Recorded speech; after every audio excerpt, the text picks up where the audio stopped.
This is Scott the Fix-It Guy. Today we have an LG washing machine. We're going to be replacing the door gasket, and this door gasket's pretty moldy. This has a dryer stacked on top, so rather than removing the dryer and then removing the top panel and then the front panel, we're going to replace this pretty easily from right through the door. And it's a little faster of a process and not that hard to do. You do need a special tool to be able to remove one of the spring clamps. This front spring clamp, we're just going to pry it off. I'm just using my pocket knife. You could use a flathead screwdriver.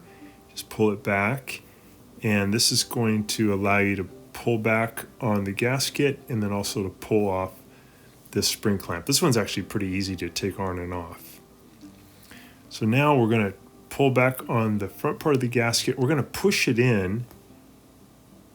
inside the spin basket, and just take your time here. It'll eventually stay in there, which is what you want. That's going to make it a little bit easier to see what you're doing. So the next thing we need to do is to get off this little spring clamp down here, which is for the drain hole at the bottom of the door gasket. So you could use a pair of pliers to work too. You just pinch in on that thing and lift it off. There's some hair caught in here, probably some dog fur, so I'm going to get that out of there while I'm here. I'm just going to use a really skinny screwdriver to pull that stuff out. It's not super critical to have this clear, but it does help. It keeps the water from accumulating at the bottom of the door gasket, which can be one of the reasons you'll end up with a mold problem. The main mold problem does come from just leaving the door shut in between uses, so it's very important to keep that door open, and that allows for airflow, allows it to dry out, and then you won't get mold. So I also noticed some dog fur at the bottom of this glass bowl. I'm just going to wipe that off while I'm here, and that'll keep any water from dribbling out during the cycle. If you do have some fur there, it can cause a leak. Here's the special LG tool that is used to remove this other spring clamp. That's the second one that is attached to the tub. So I'm using it to grab onto the spring clamp and to make it a little looser, and then I can pull it off. Here's an example of how you're attaching it. There's a spring, and then there's a little part of the wire that we're hooking onto. Now those two will come apart, which is good. That helps you to get the whole thing off. You can just pull it out. And once you get that out, you can then grab the door gasket and just pull it out. It's just being held in by that spring clamp. So here's how it hooks on. A little hook on the wire, the spring hooks onto that, and that keeps that attached to the plastic tub. Here's how that tool works. It gets in there, and then when you squeeze the handle, it pulls the spring off, or when you're putting it back on, you can squeeze the handle and then fit the spring onto the hook. So now we're pulling it off. That tool is kind of expensive. We'll put a link in the description below, but it's a great thing to have, especially if you're going to do the removal through the door like we're doing today. Here's that mold problem. You can see it more readily. This is the inside aspect of that gasket, and that's why you get that bad mold smell. It's really, though, a result of just keeping that door closed between uses. So we're going to wipe out any of the mold we see in there, any of the dirt. Might be good to do this with a little bleach too, just to make sure you really have eliminated most of the mold. While I'm here, I'm checking too the relationship of this silver spin basket to the plastic tub that surrounds it. I want to make sure that there's no play, and that'll help me to know that that rear bearing is still in good shape. So I'm holding the plastic tub and then trying to wiggle the spin basket, and they're moving together, which is good. There's no play in between them. That is not worn out. So now I'm putting some liquid detergent on my fingers, and I'm going to run them on the inside of this groove. This is the groove that will hook onto the plastic tub. And by lubricating it with this, it makes it much easier to install.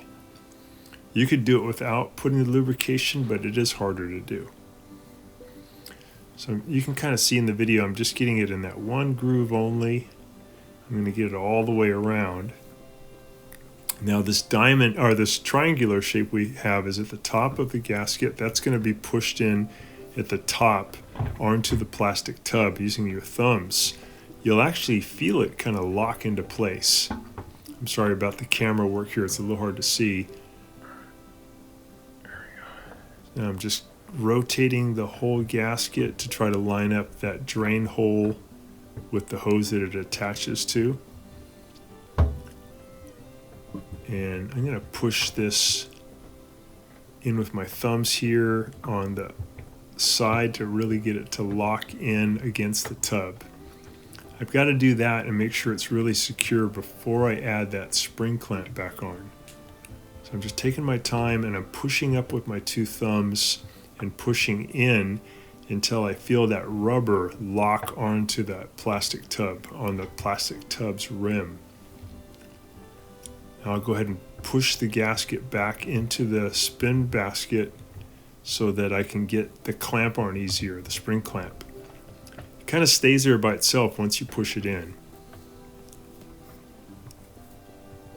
And I'm just feeling around now, making sure that the gasket is really locked onto the plastic tub before I put on the spring clamp.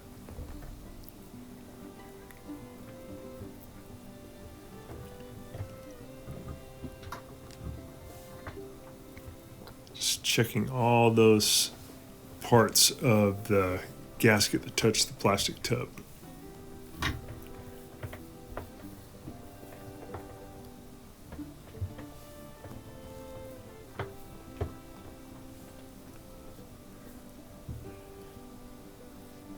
So I'm going to turn the whole gasket a little bit to the left here so it lines up better with that drain tube. And it'll still slide because it's got that lubricant. You can move the whole thing if you need to. That lines up good. So I'm using my pliers now to push the spring clamp that was on there, the lower one, way down as low as I can get it. And now I'm going to put the other spring clamp that was attached to the door gasket. I'm going to put that on, but kind of low down on it also. Putting that wire back on now. There's a groove that it fits in the rubber door gasket. I'm going to use my fingers to feel that wire, that spring clamp is into that rubber groove. I'm going to feel all the way around. I'm going to make sure that the spring part of it is over to my right at 3 o'clock. And now I'm using that tool to grab the lower part of the spring and the upper part of the wire. And when I squeeze, it'll pull those two together. And I'm going to look in there to line up that spring back onto the wire, onto the hook. Take your time here. You can pull the whole tub towards you because it's a spring loaded, so you can get it to where you can see a little better, and just take your time, get that spring back onto the hook. And we got it. So now that was the hardest part. You can kind of see it, and that gasket's on there really tight. Now we can attach the gasket to the front. And to do that, we're going to put some of that same lubrication onto the spring clamp itself. So we're just running our fingers over all that metal so that it's a little bit slippery. What we'll do is we'll make sure the spring is down at the 6 o'clock position and the top of the wires at the 12 o'clock position, and we'll put that on to the rubber gasket. There's another little groove that it fits into. And that'll be after we put the rubber gasket onto the metal lip on the front panel. That's what I'm doing now. I'm just kind of the same way we put it on the tub, just working my fingers around, making sure that it's really on there, using my thumbs. Sped up the camera here a little bit, but you can see how it's being done. It'll fit on there really nice once you get it. I'm going to feel around the perimeter, make sure it's on there. And now I can add that spring clamp. So I got it on the top. I'm pushing down with my thumbs.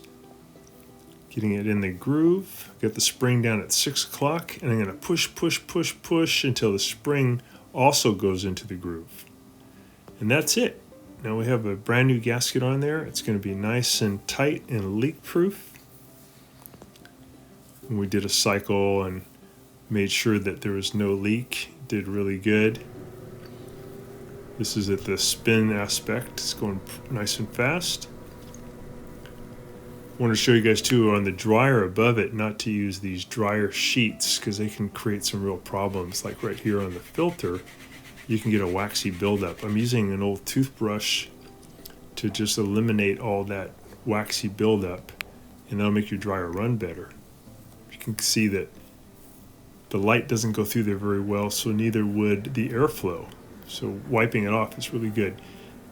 Those dryer sheets are not good to use on your dryer. I'm going to use a wire brush now to reach in, and I'm going to use abrasion to clean off these two metal strips, and they're the moisture sensor. If they're covered with wax, they can't sense when the dryer has done its job, and it'll run too long. So it's really good to keep those clean. You can use Windex or alcohol or abrasion to clean the wax off. There is a product that you can use that gets the static out of your clothes. It's more like a tennis ball instead of those waxy sheets. So we're looking again at the repair we did, and that looks great. No leaking at all. If you ever want to just do a spin drain cycle on your LG, you can start it and then press the spin button until it shows high speed spin. It'll show a 15-minute cycle. Press start, and it'll drain all the water out, and it'll gradually work up to high speed spin. So you don't have to do a whole cycle. You could just do just a spin cycle if you want to. So again, you turn it off first, then turn on the power, press the spin speed button until it goes to the highest speed, and then press start.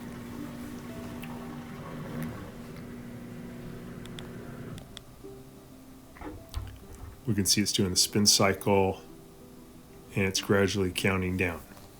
Thanks so much for watching our video today. I hope that this video has saved you some time and money, and if so, could you please press down in the video description below the donation link and send us a donation so we can keep this service going. Thanks again, and if you have any questions about this repair, could you contact me at scottthefixitguy@yahoo.com. So thanks again for watching, and we'll see you on the next one.